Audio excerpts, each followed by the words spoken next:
অসুস্থ হওয়ার কারণে শাহিনা খানকে ঢাকা হসপিটালে নিয়ে গেছেন। সকাল সকাল এমন খারাপ একটা খবর শোনার জন্য খানবাড়ির কেউই তেমন প্রস্তুত ছিল না। বাড়িতে এসে এই খবর শুনে তুর্য তড়িতে কলেজের প্রিন্সিপালকে সবকিছু জানিয়ে কিছুদিনের ছুটি নিয়ে ঢাকার উদ্দেশ্যে রওনা দেয়। কণ্ঠ বাকি সবাইকে সামলাতে ব্যস্ত। সকাল থেকে সবাই কিচ্ছু খায়নি, সেই জন্য রান্নাঘরে গিয়ে অল্প করে খিচুড়ি রান্না করে আনে কণ্ঠ। সবাই অল্প বিস্তর খেয়ে নেয়। অহনা খান বেশ অসুস্থ অনুভব করছে। সাহা খান বাড়িতে না থাকায় ধরুন সবটা একাই করছে কণ্ঠ। সন্ধ্যার দিকে বিছানায় এসে মাত্র বসল সে, তৎক্ষণাৎ মুঠোফোন বেজে উঠল। স্ক্রিনে ভেসে উঠছে শানের নাম্বার। হ্যাঁ বল। শান বেশ অশান্ত হয়ে বলে, তোরা সবাই গ্রুপ কলে আয়, খুব জরুরি কথা আছে। কণ্ঠ ফট করে গ্রুপ করলো। সবাই জয়েন হয়। সোহা মিষ্টি হাসি উপহার দিয়ে বলো, হাই গাইস, কি অবস্থা সবার? আরে কণ্ঠ, আঙ্কেল কেমন আছে এখন? কণ্ঠ শুকনো শ্বাস ফেলে বলে, স্যার তো এখনও ফোন করেনি, জানি না কেমন আছে। তাহিয়া বেশ উদ্বিগ্ন হয়ে জিজ্ঞেস করে, এই তারিফ কোথায় রে? শান বলে ওঠে, ওর একটা শট আছে বলল। ইনশাল্লাহ ও কাজ শুরু করেছে। সবাই একসাথে আলহামদুলিল্লাহ বলে ওঠে। কণ্ঠ লক্ষ্য করে শানের মুখখানি ফ্যাকাশে দেখাচ্ছে। কিরে শান, কি হয়েছে তোর? এমন দেখাচ্ছে কেন? শান মাটির দিকে তাকালো। কষ্ট হচ্ছে তার, রীতিমতো কান্না পাচ্ছে। সোহা শানকে উদ্দেশ্য করে বলল, হ্যাঁ আমিও লক্ষ্য করলাম, কেমন জানি লাগছে তোকে, বল না কি হয়েছে। শান কাঁপা কণ্ঠে বলে, তোদেরকে অনেকদিন ধরে বলবো ভাবছিলাম, কিন্তু সময়ের অভাবে আর বলা হয়নি। আসলে আমি একটা মেয়েকে পছন্দ করতাম, তোহা নাম। ইনফ্যাক্ট দেখাও করতাম, কিন্তু এখন অনেক বড় প্রবলেম হয়ে গেছে। সবাই ভ্রুকুটি করে তাকিয়ে আছে শানের দিকে। তাহিয়া রাগে গজগজ করে বলে, আচ্ছা তাহলে এই ব্যাপার মামা, তুই আমাদের থেকে এটা লুকাতে চাইলি? সোহা তাহিয়ার কথায় সায় দিয়ে বলে, ঠিক ঠিক, তুই কি করে পারলি? কণ্ঠ ভালো করে লক্ষ্য করলো শানের মলিন মুখখানি। থাম তোরা, আগে ওকে বলতে দে তো কি হয়েছে। সবাই চুপ করে বসে। কণ্ঠ শানের উদ্দেশ্যে বলে, শান তুই বল তো হয়েছেটা কি? শান কাপা গলায় বলল, ভাই আমি পারছি না, আমার সহ্য হচ্ছে না। তোরা জানিস তোহার চাচা চাচি ওর বিয়ে ঠিক করেছে, ইভেন আজ ওকে দেখতে আসছে। কণ্ঠ বিস্ময় নিয়ে শুধায়, কি মানেটা কি? হ্যাঁ ভাই, তোরা তো জানিস আমি এমনিতেই আপুর ঘাড়ে বসে খাই, তার উপর এখন যদি তোহাকে নিয়ে আসি তাহলে আপু কি করবে আল্লাহ ভালো জানেন। ওদিকে তোহা কেঁদে কেটে অবস্থা খারাপ, বারবার বলছে আমাকে ওকে নিয়ে আসতে। কিছু বুঝতে পারছি না কি করব। কণ্ঠ ভাবনায় পড়ে যায়, কি করবে এখন। শান ভীষণভাবে ভেঙে পড়েছে। কণ্ঠ শানকে শান্ত দেওয়ার জন্য বলে, তুই শান্ত হ আগে, আমি ভেবে বলছি কি করা উচিত। প্লিজ শান, তুই ভেঙে পড়িস না, তাহলে তোহা কি করবে বল। শান সবাই মিলে শানকে আশ্বাস দেয়। রাতের শেষ প্রহরে ফোন টুংটুং শব্দ করে বেজে উঠল। ঘুম ঘুম চোখে ফোনে কানে ধরে কণ্ঠ। হ্যালো, কে? আপনার অপ্রিয় মাস্টার। ফট করে চোখ মেলে তাকায় কণ্ঠ। ফোন মুখের কাছে এনে দেখে নেয়, সত্যি তুর্য কল করেছে। এত রাতে? আচ্ছা কোনো বিপদ হয়েছে? মস্তিষ্কে দুশ্চিন্তা এসে নাড়া দেয়। কি হয়েছে আপনার? এত রাতে কল করেছেন, কোনো বিপদ হয়েছে? স্যার আপনি ঠিক আছেন তো? বলুন না, চুপ কেন? এপাশে চিন্তায় চিন্তায় মাথা খারাপ হয়ে যাচ্ছে কণ্ঠের, কিন্তু অপর পাশে তুর্য মনে মনে খুশি। কে একজন আছে যে তাকে নিয়ে চিন্তা করে। কণ্ঠ ফের বলে ওঠে, আছেন? চুপ করে গেলেন, আমার খুব চিন্তা হচ্ছে। তুর্য মুখে কিঞ্চিত ফাঁক করে শ্বাস টেনে নেয়। আমি ঠিক আছি, এত চিন্তা করতে হয় না। কণ্ঠ মলিন মুখে শুধায়, আমি কি করব? এত দূরে আছেন, আমার সত্যি ভালো লাগছে না। তুর্য নৈশব্দে হাসল। তাহলে বলেন ভালো লাগার মতো কি করতে পারি? কণ্ঠ বালিশে মাথা রেখে বলে, আপনার বুকে ঘুমাবো। তুর্য কিছুক্ষণ চুপ রইল। তারপর ভীষণ ইচ্ছে করছে স্ত্রীকে বুকে নিয়ে শুয়ে থাকতে, কিন্তু পারছে না তো। যান, কাল পর্যন্ত অপেক্ষা করুন, আমি আসছি শীঘ্রই। কণ্ঠ চুপ রইল। কাপা কণ্ঠে বলে, আপনাকে একটা কথা বলার আছে আমার। কি কথা? আসলে। তুর্য হাসল। তবে কি আজ সেই কথাটি শোনাবে যা শুনতে চেয়েছিল? কি হলো, বলো বলো। কণ্ঠ গলা খাদে নামিয়ে এক পর্যায়ে কাদু কাদু কণ্ঠে বলে ওঠে, আমি আপনাকে ভালোবাসি। ফোন বুকে চেপে ধরে তুর্য। শান্তি। কতটা শান্তি লেগেছে তা বোঝানোর ক্ষমতা নেই তার। সন্ধ্যার দিকে চুপিসরে তোহার সাথে দেখা করতে গিয়েছে শান।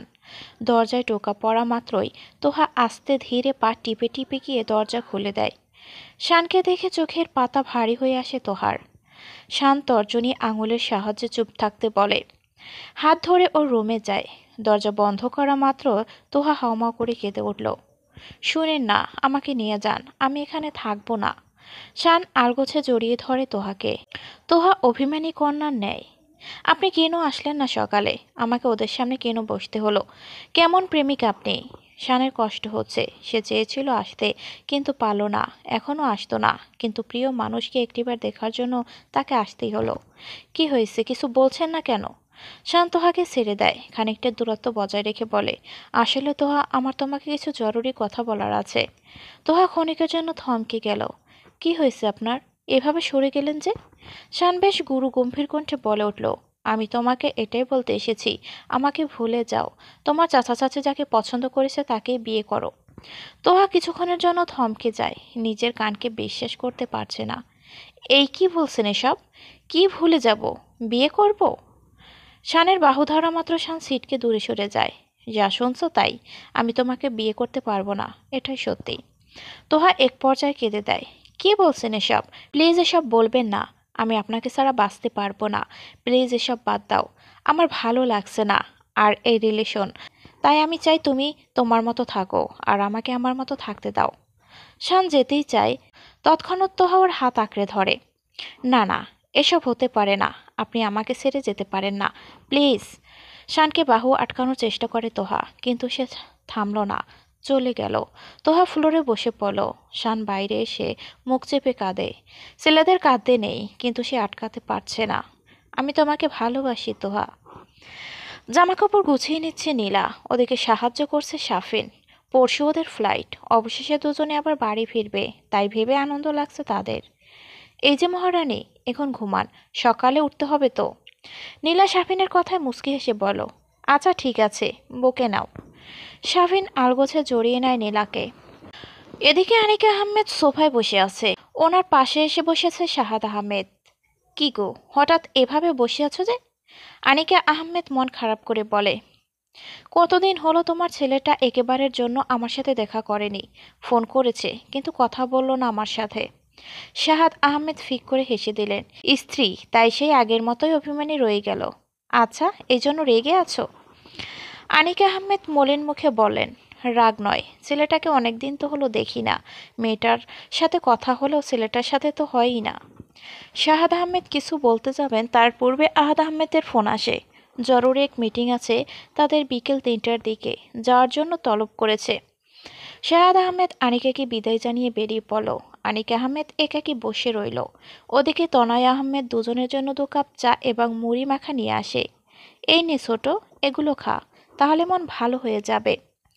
চা এবং মুড়ি মাখা দেখে বেশ খুশি হয় আনিকা আহমেদ। তুমি এসব করলে? আমাকে তো ডাকতে পারতে। এসব বাদ দে, চল দুজন মিলে গল্প করি আজ। আনিকা হেসে সম্মতি জানালো। পার্কের এক কোণে বসে আছে রিয়া, কারো জন্য অপেক্ষা করছে সে। কতক্ষণ হয়ে গেল, আসছে না কেন? প্রায় আধ ঘন্টা ধরে অপেক্ষা করছে রিয়া। অবশেষে অপেক্ষার প্রহর ভেঙে দিল, উপস্থিত হয় তারিফ। ওকে দেখে অধরে হাসি লেপটে গেল রিয়ার। এত দেরি কেন? তারিফ ফুস করে শ্বাস টেনে বলে, আর বলিস না, রাস্তায় কত জ্যাম। আচ্ছা ঠিক আছে, চলো যাই। হ্যাঁ চলো। রিয়া তারিফের হাত ধরে এগিয়ে যেতে থাকে। তৎক্ষণাৎ দূরে দাঁড়িয়ে সবটা দেখছে সোহা আর তাহিয়া। তাহিয়া সোহাকে ধাক্কা দিয়ে বলে, এই, এটা তো রিয়া আর তারিফ, তাই না? সোহা সম্মতি জানিয়ে বলো, হ্যাঁ ওরাই তো দেখছি। ব্যাপারটা কি বলতো? জানি না, তবে আমাদের বাকিদের সাথে কথা বলতে হবে। ঠিক বলেছিস। ওদেরকে রিয়া আর তারিফ ইতিমধ্যে একটা অটোরিকশা ধরে নিজেদের গন্তব্যের দিকে চলে যায়। আজ কলেজে যায়নি কণ্ঠ, তাকে বাড়ি সামলাতে হবে। অহনা খান এবং সাহা খান বাড়িতে নেই, ওরা দুজন মাজারে গিয়েছে। ওখানে গরিবদের আজ দুপুরে ওরা খাওয়াবে, সে ব্যবস্থা করতে গিয়েছে।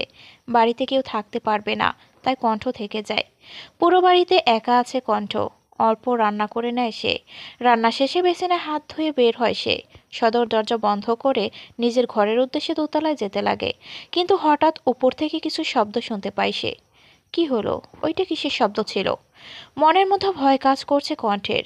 দরজা বন্ধ থাকা সত্ত্বেও কেউ কি করে ভিতরে আসতে পারে? উপরের দিকে 1 পা 2 পা করে উপরে যায় সে। শব্দটা নিজের ঘর থেকেই শুনতে পাচ্ছে। ভয় ভয় বলে ওঠে, কে আছেন ভেতরে? আমি জিজ্ঞেস করছি, কে ভেতরে? আকস্মিক কেউ হেসকি টান দিয়ে রুমের ভেতর টেনে নেয় কণ্ঠকে। আঁতকে উঠে কণ্ঠ, চেঁচিয়ে উঠল সে, কে কে? সারুন আমায়, সরে যান। পাগলি, আমি তুর্য। এই শান্ত হও। কণ্ঠ শান্ত হতে পারল না, চোখ মুখ খিচিয়ে বন্ধ করে নেয়। তুর্য ব্যাপারটা বুঝতে পেরে অগোছালো জড়িয়ে ধরে তাকে। যান, আমি তুর্য। কণ্ঠ বার কয়েক শুকনো ডোক গিলে নেয়। স্যার আপনি? আমি ভয় পেয়ে গিয়েছিলাম। তুর্য কণ্ঠের মাথায় হাত বুলিয়ে বলে, রিল্যাক্স। তুর্য কণ্ঠকে বিছানায় বসালো। খানিকটা শান্ত হয় কণ্ঠ। নাক টেনে বলে, এমন কেন আপনি? এভাবে ভয় দেখালেন কেন? তুর্য ফট করে কান ধরে ফেলে। সরি সরি, ভুল হয়ে গেছে আমার। আমি কি জানতাম আমার বউটা এত ভয় পায়? যান, আপনার সাথে কথা বলবো না। কণ্ঠ উঠে গেলে বিছানা থেকে তৎক্ষণাৎ তুর্য তাকে টান দিয়ে নিজে কোলে এনে বসায়। কোথায় যাও? নেশালো চোখে তাকিয়ে আছে তুর্য। কণ্ঠ তুর্যের চিবুকে অধর ছুঁয়ে বলে, চলে যাচ্ছি, আপনি আমাকে কষ্ট দেন খালি। তুর্য নীরবে হাসল। আজ সব কষ্ট দূর করে দেব। কথাটা বলে কণ্ঠকে বিছানায় ফেলে দেয় তুর্য। ওর উপর চড়ে বসে। দেব না কিছু, জোর করে সব নিয়ে নেব। তুর্যের এমন কথায় ঘাবড়ে যায়। কণ্ঠ বিছানায় শুয়ে আছে। তুর্য শার্ট খুলে উন্মুক্ত হয়ে দাঁড়ায় তার সামনে। বুকের ভেতর দ্রিম দ্রিম শব্দ হচ্ছে। আবছা আলোয় লোকটাকে দেখছে, কিন্তু আজ এভাবে সামনাসামনি দেখতে বুক কাঁপছে তার।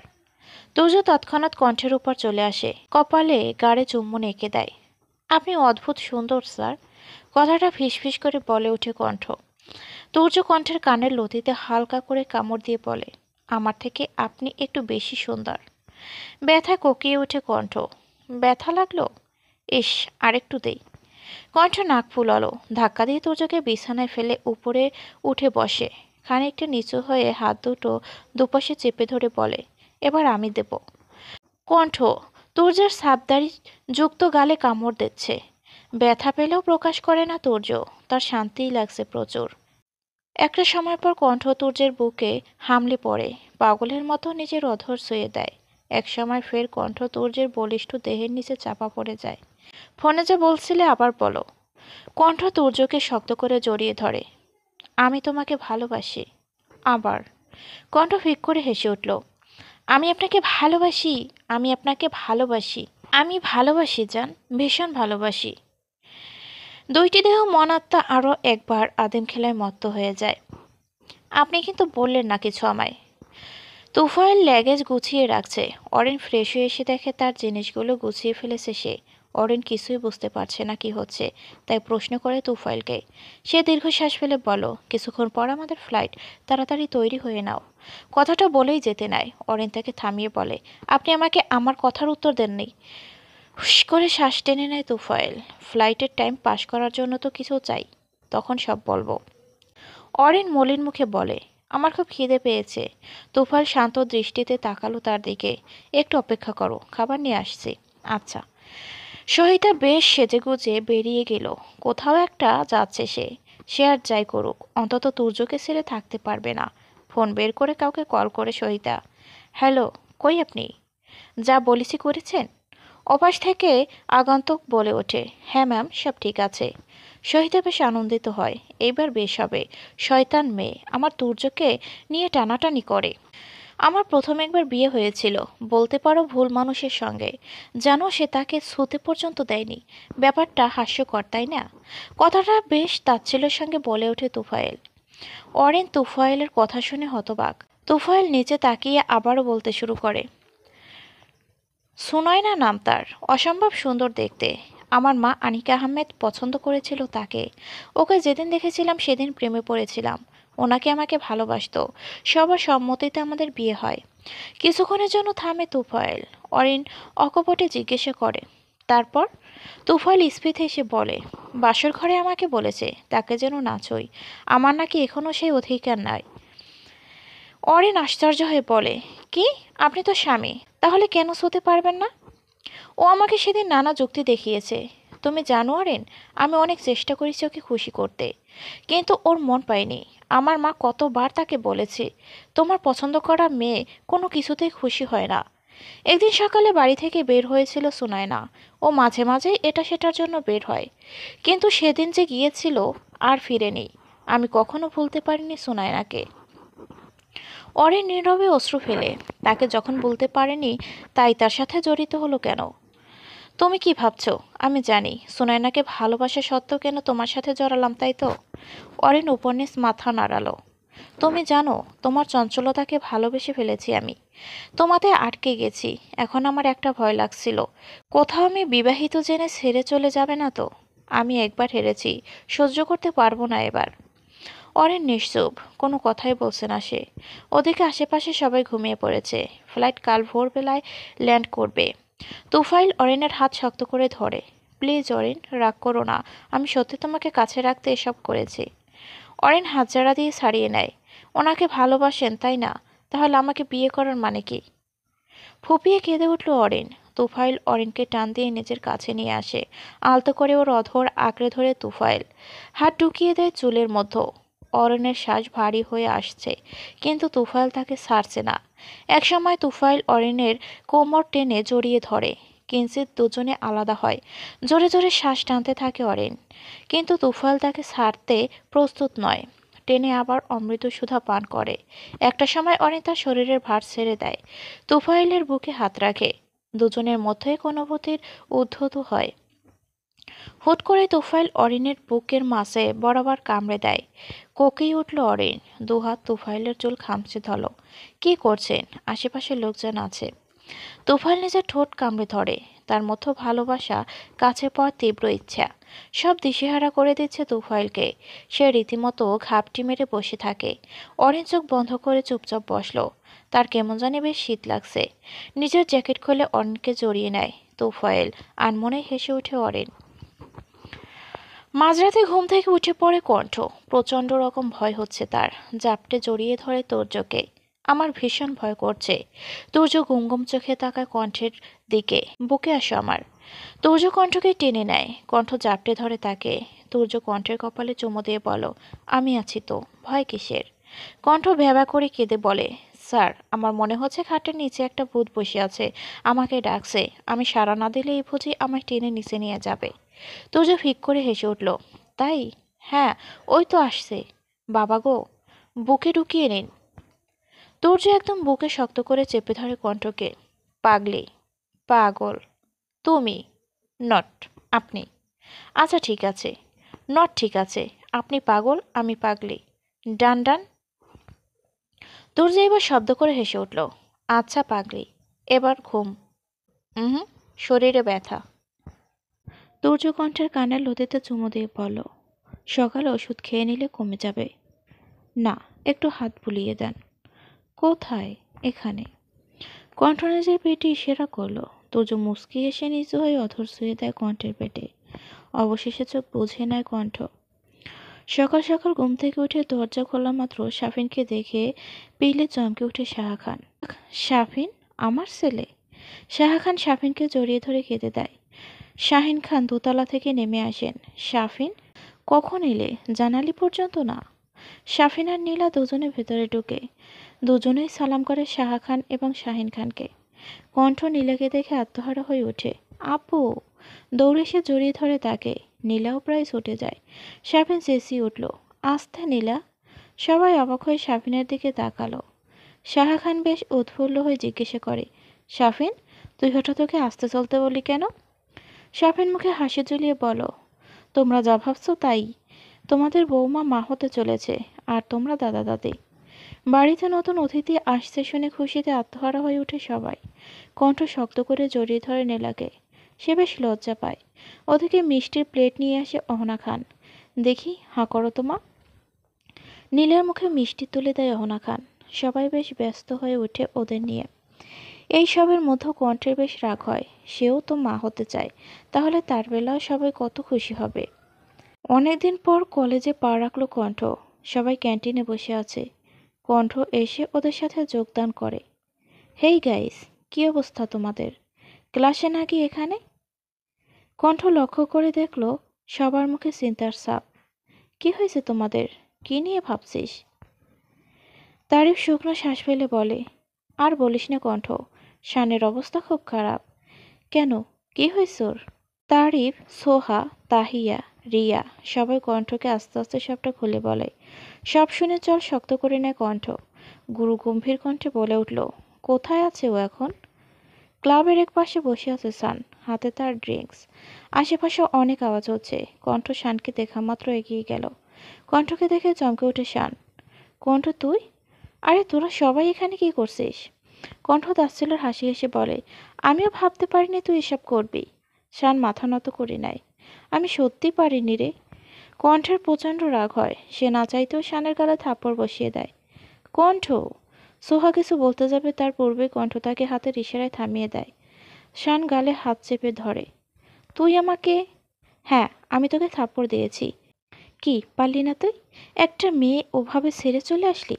এটা কি সুন্দর করে পারলি? এখন আবার এই সেপাস খাচ্ছিস? এটা খুব পারিস, কিন্তু নিজের ভালোবাসার মানুষকে কাছে আনতে পারিস না। শান কাঁপা কণ্ঠে বলে, আমি তো কিছুই করি না। ওকে এনে কোথায় রাখবো? কি করব? কণ্ঠ তাচ্ছিল্য করে বলো, ইচ্ছে থাকলে সবই সম্ভব। তোকে আর কিছুই করতে হবে না। এখন যা করার আমি করব। সবাই অবাক হয়ে কণ্ঠকে জিজ্ঞাসা করে, কি করবি তুই? বাড়ির কলিং বেল বাজা মাত্রই দরজা খুলে দেয় একজন বৃদ্ধ মহিলা। আপনারা?